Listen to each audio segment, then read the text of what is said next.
गुजरात के सूरत शहर में मनसुख लाल नाम के एक व्यापारी रहते थे। इनका कीमती रत्न का कारोबार था। इनका कारोबार दुनिया के कई शहरों में और कई देशों में फैला हुआ था। पूरे सूरत शहर में इनका मान सम्मान था।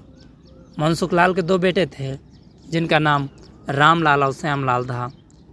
रामलाल को दौलत का और रुतबे का बहुत घमंड था, जबकि श्यामलाल एक शरीफ और सुलझा हुआ इंसान था। घमंड के साथ साथ रामलाल में ईर्ष्या और बेईमानी जैसे अवगुण भी थे। समय के साथ साथ मनसुख लाल की उम्र बढ़ती जा रही थी। ऐसे में उनके दोनों बेटों ने कारोबार में पिता का अधिक से अधिक हाथ बटाना शुरू कर दिया था। कुछ समय के पश्चात मनसुख लाल चल बसे और कारोबार का पूरा भार रामलाल और श्यामलाल के कंधों पर आ गया। बड़ा भाई होने के नाते रामलाल ने व्यापारिक फैसलों में अपनी मर्जी की चलानी शुरू कर दी। रामलाल बेईमानी और मक्कारी भरे फैसलों के कारण असली रत्न के नाम पर वह नकली रत्न के व्यापार करने लगा।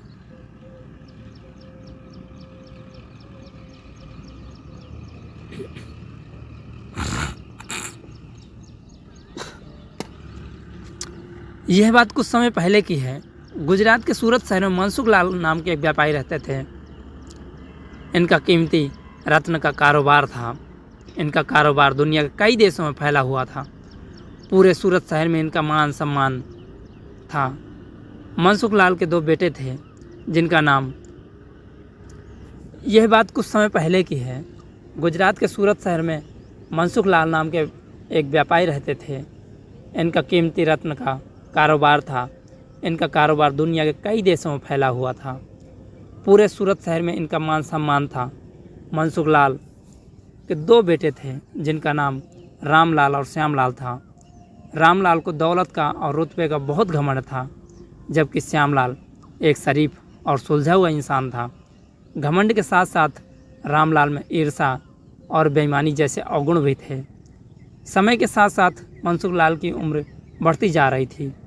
ऐसे में उनके दोनों बेटों ने कारोबार में पिता का अधिक से अधिक हाथ बटाना शुरू कर दिया था। कुछ समय के बाद मनसुख लाल चल बसे और कारोबार का पूरा भार रामलाल और श्यामलाल के कंधों पर आ गया। बड़ा भाई होने के नाते रामलाल ने व्यापारिक फैसलों में अपनी मर्जी चलानी शुरू कर दी। रामलाल बेईमानी और मक्कारी भरे फैसले लेने लगा। असली रत्न के नाम पर वह नकली रत्न का व्यापार करने लगा, जिससे उसका मुनाफा बढ़ने लगा। इस मुनाफे से उसका बाकी बचा चरित्र भी काला हो गया। दौलत के घमंड में वह परिवार में उन्मादी जैसा व्यवहार करने लगा।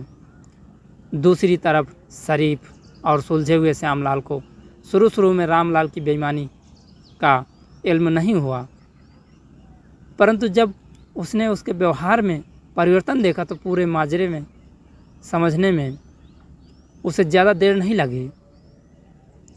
रामलाल की करतूतों से श्यामलाल को बड़ा दुख हुआ। उसने रामलाल को समझाने और सही रास्ते पर लाने की कोशिश की, परंतु वह नाकाम रहा। उल्टे रामलाल श्यामलाल से खपा हो गया और व्यापार में बंटवारे का बहाना ढूंढने लगा। बंटवारे में भी उसने बेईमानी की, साजिश रची, घर में कलह का माहौल पैदा किया। अंततः रामलाल अपनी साजिश में सफल रहा और श्यामलाल के हिस्से के व्यापार पर भी वह कब्जा कर बैठा। रामलाल के व्यवहार से दुखी होकर श्यामलाल ने शहर में दूसरी जगह अपना ठिकाना बनाया और रत्न के अपने व्यापार को नए सिरे से शुरू किया। ईमानदारी की नींव पर शुरू हुआ श्यामलाल का व्यापार जल्दी ही चल निकला। एक तरफ जहां श्यामलाल की ख्याति देश और विदेश में बढ़ने लगी, वहीं दूसरी तरफ रामलाल की करतूतों की पोल खुलने लगी। नकली रत्न के व्यापार के कारण रत्न बाजार में रामलाल की साख को जोरदार धक्का लगा और उसके व्यापार का दायरा सिमटने लगा। अंत में नौबत यहाँ तक आ गई कि वह बाहर गया। बाहर क्या, अपने शहर तक में कोई व्यापारी रामलाल का नाम लेने से भी तौबा करने लगा। अब तो नौबत यहाँ तक आ गई कि रामलाल को धन के अभाव में अपना घर, दुकान, सामान तक बेचना पड़ा। जल्दी ही रामलाल के हाथों से सब कुछ निकल गया और परिवार सहित सड़क पर आ गया।